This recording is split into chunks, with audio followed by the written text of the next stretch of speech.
смертник.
Just with the OBE on bass extension.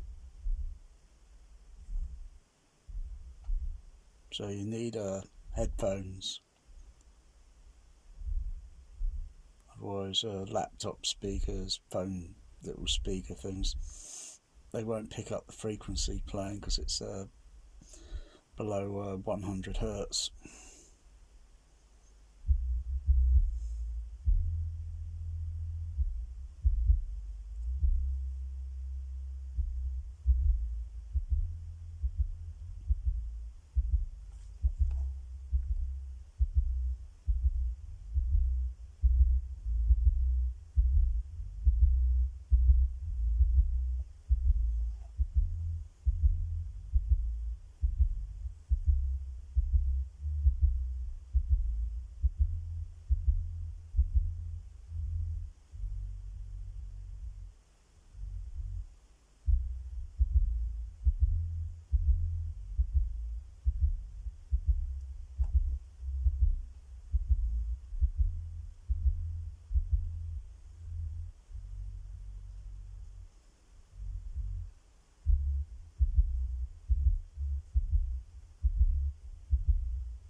Very unusual that,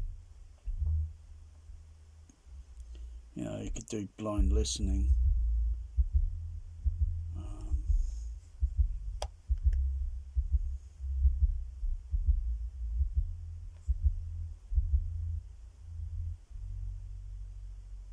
I mean, I hardly recognise the theme type of song.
purposely changing the output frequency over to on the DCX over to the THX sound system.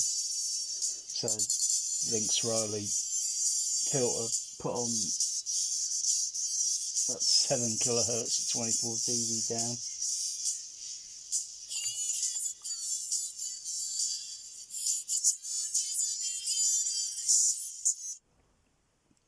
Oh, it's kind of very sharp. It's not very high, not playing at a very high sound level where the HF horns can play really loud.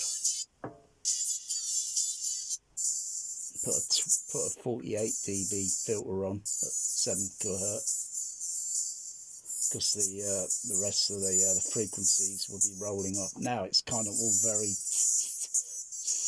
very top syllabancy. Oh.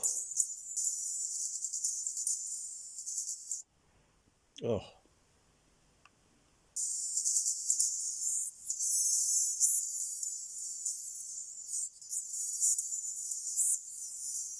Oh. Oh, almost bends my ears listening to something like that because it sounds so unnatural. Oh.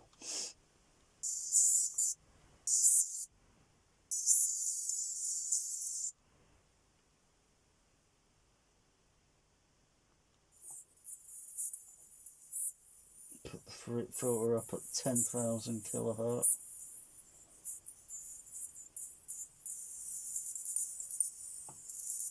Doesn't really hear much because I think the actual roll off on the frequency on the film is a bit, you know, it's not going to do. It's not going to go up to a 20,000 kilohertz on this movie mix. But it does some very, very odd lows.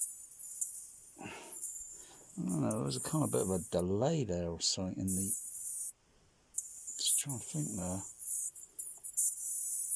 Yeah, yeah, there's some odd blimmin' signal delay going on here in the image. I think that's something to do with the projector, I think. So I don't think I recall seeing that on the OLED. Let's have a look. I'll turn the projector off now. That's a good thing about laser projectors, they turn off pretty quick. Am I sure? Yeah. Boom. Turn off real fast. Match him for his $1 million scale. One golden shot means another victim. One golden shot means another. Yeah, it just seems a little bit there's like some sort of odd delay going on with the projector with the what it's sensing, imaging and such, and it's like, I think I made a mistake buying that laser projector. I mean, there are many laser projectors now. Several years ago, they were a little bit kind of uncommon for home market, and now some of them now are just becoming a little bit more common. As well as, I guess, prices have come down as well, I'd imagine. A laser's a laser, you know, unless it's a ridiculous, stupid home theatre projector laser that can point a bloody laser and beam it onto the bloody moon, Mr. Scotty, onto that so-called solar panel they got on the moon, that mirror reflection, so they can get a reflection signal back, you know. But that takes special alignment, that does. You've got to take into account the Earth moving and the Moon moving, and yeah, it's a specialised alignment sort of thing. Anyway, I just think maybe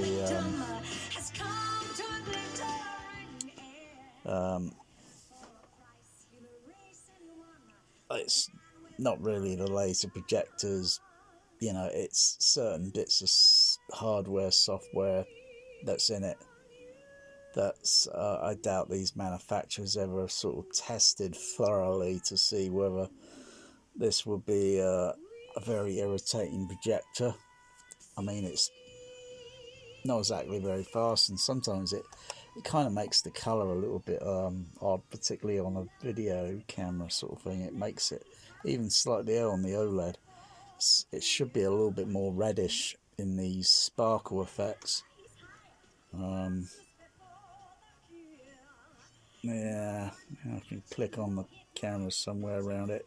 It's not really making much.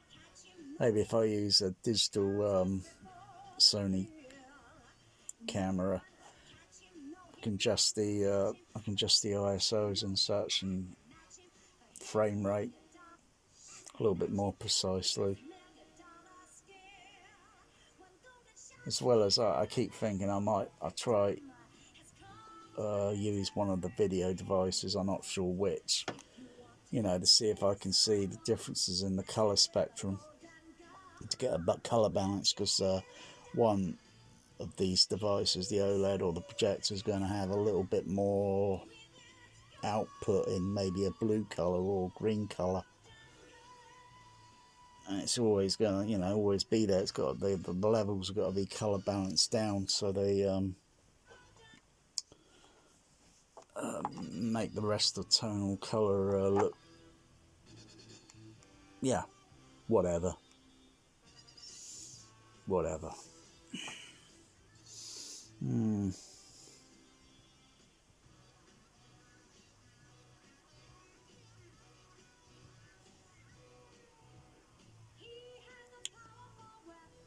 I think this is one LaserDisc I would like to transfer if I ever do get the time. Rig up the other DVD-R recorder, the Pioneer I think I got, or was it a Panasonic? Can't remember which. But I could record dual layer onto the, because it's got a dual layer recording. But this is one movie I would put on, so I could just play it over and over and over and over. With the three sides on the LaserDisc all connected up, and because I think the player has got a hard drive, so I could record it into the hard drive, get the editing spot on, and then burn it onto disc. It's not like I want to go out and buy one of those overrated kaleidoscopes or whatever the bloody hell they are. I mean, the stupid, ridiculous prices, and I'm more hardcore film buff or whatever, will used to be, than most of these people have got millions of dollars on a bloody kaleidoscope.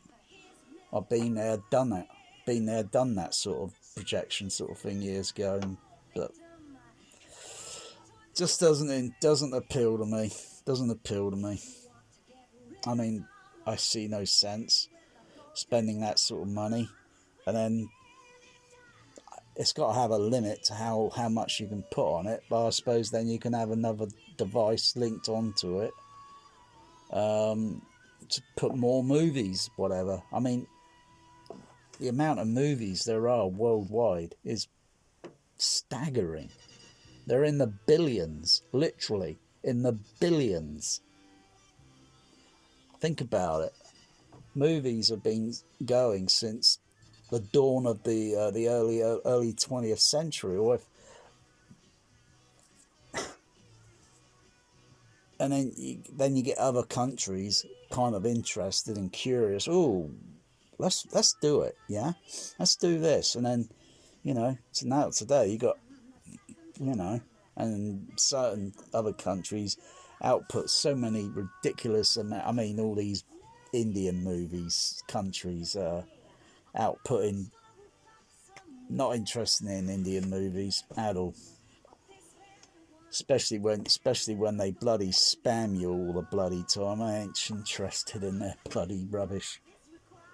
But there are other countries as well, and then when there are so many countries are outputting so many movies per year, but the numbers just go up and up and up and up and up. So they're literally, I think, there's several billions of movies worldwide.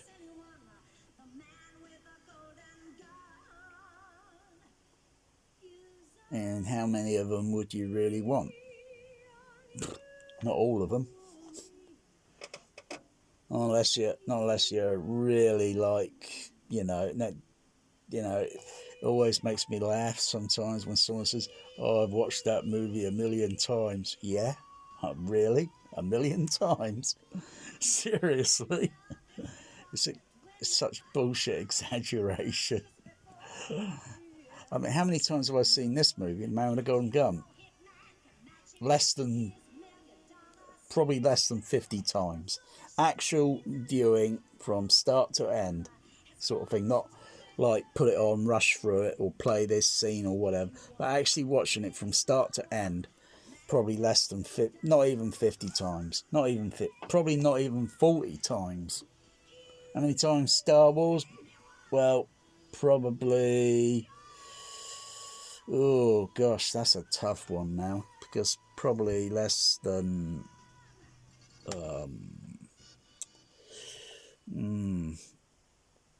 a few times at the cinema, which wouldn't be anywhere near 20 times at the cinema. Less than that.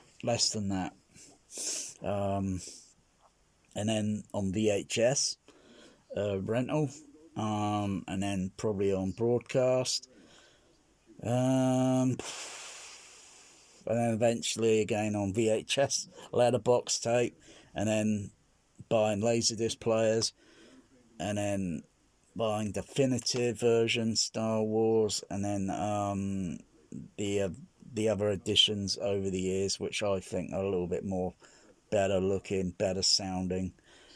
I think the THX LaserDisc one is kind of meh. So, how many times have I actually watched Star Wars from from beginning to end? I would say probably, for argument's sake, because this is a tough question, probably less than 150 times. And I think that's a fair guesstimation.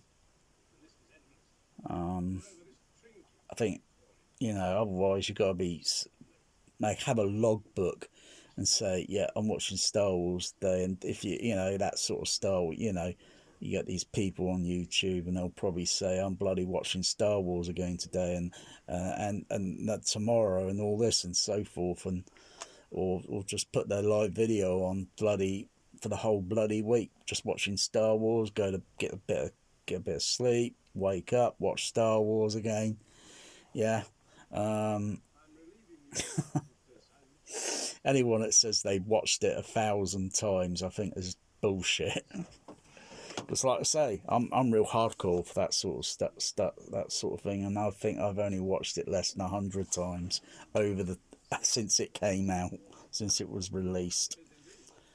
The same goes with Star Trek.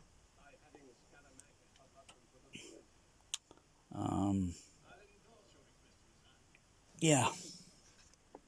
Or, yeah, I suppose if I get more into the this LaserDisc pressing, because it's got Q dots on it, and in the upper corner, boop, we call them cigarette burns.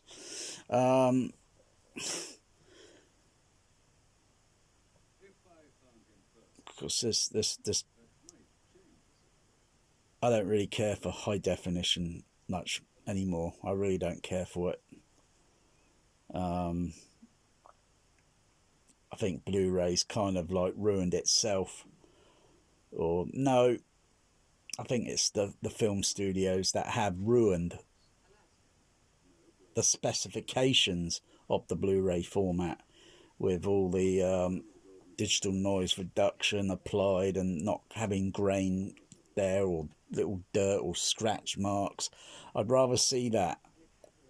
I'd rather see all those imperfections, because then it says it's like watching the film, not been cleaned up and processed, where it looks far too clinical, because people get it in their mind that digital must mean purity and all that. That's bullshit. Digital is just a storage device to store things, all the ones and zeros, so everything should be captured as it is, and then all that purity in the ones and zeros transferred over. Just trying to look at this color thing again here. Oh yeah, I can still yeah, I'm just getting sort of typical that I could see in the because where I was looking on the DVD, yeah, it had some, while it was in motion, the tonal skin color there, it had a slight iffiness to the color, artificialness of macro blocking noise and such. But at the end of the day, you got to remember, right? I suppose if it was a film to film transfer rather than a digital, something that was filmed digital, and then I suppose a digital to digital transfer, you can't hold that digital to digital transfer or whatever, or digital, you can't hold it up to light and then see the transparency of the image, where you could, you got a light source behind the film, it won't pass through a hard drive. You can't see what there is on a hard drive. With film holding it up, 35mm holding it up, even against this sort of image, and I would still see transparency. That is what it is. And the purity and the tonal and the colour, oh wow. But this, at the end of the day, is, you can hold a DVD disc or whatever, you can hold that up to light and you can almost still see transparency through the disc. The same goes with LaserDisc. If you got a very bright light behind, the light will pass through, and you can see, there's a transparency to it. But you got to have a very bright light, or you could have a laser lights shining, and you can just make out the beam. It won't hurt your eye, because it's got to pass right through direct, and that would damage your eye in any case.